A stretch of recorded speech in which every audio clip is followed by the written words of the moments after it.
Mga igan, naniniwala ba kayo na sa pamagitan lang ng pagtingin ay kayang ispatan ng babae kung sino ang mga nagtataksil? Yan po ang lumabas sa isang pag-aaral sa Australia at makinig ka rito, nakasaad din dito na ang mga lalaki clueless daw sa pagkilatis ng mga taksil sa hindi. Australia. Saksi si JP Soriano. Anong name mo ulit? Sa telebisyon at sa pelikula, hindi na bago ang mapapaintang kwento ng mga pagtataksil.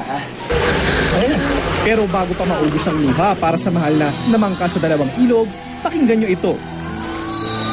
Ayon sa isang pag-aaral sa Australia na inilathala sa journal na The Biology Letters, kaya raw maispatan agad ang mga cheater sa pamamagitan ng pagtingin lang sa mukha.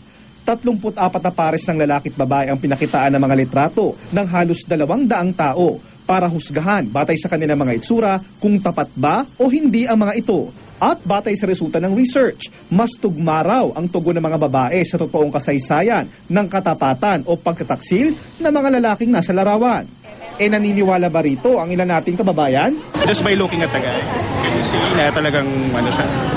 Yes, mas macho, mas mukhang pabling. Kaya niyo ba sabihin kung ano? Medyo. Yung katabi niyo, yung sa kanan. Yes. Naku, babaero, ang tingin ko siya. Bakit? Ano nasabi? Kasi mabola siya. Okay, sir. Ano yun? Okay lang. Mahangin or astigan, medyo iwas ka na kasi medyo alam ko na medyo pabling. Base ba yan sa sariling karanasan, ma'am? Medyo. Anong nangyari? Wala na kami.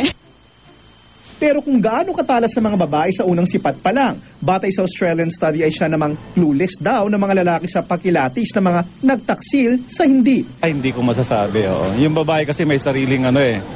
Kumbaga, andun yung kanilang nature na isa lang. Pero malalaman mo in due time. Ang resulta ng pag-aaral, may medical at social basis daw ayon sa isang behavioral psychiatrist. May mga research na naisulat na nagsasabi na yung kakaibahan ng lalaki sa babae, posibleng dahil sa pagkakaiba rin ng brain structure na tinatawag. Ang mga babae kasi, mas sensitibo sila sa lalaki.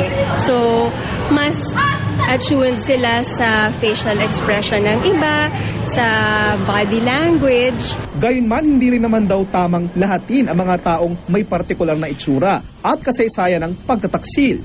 Sa ngayon, isa raw ang sigurado. Ano man ang sexualidad, halos lahat tayo naghahanap ng taong magmamahal sa atin ng tapat. Ako si JP Soriano, ang inyong saksi.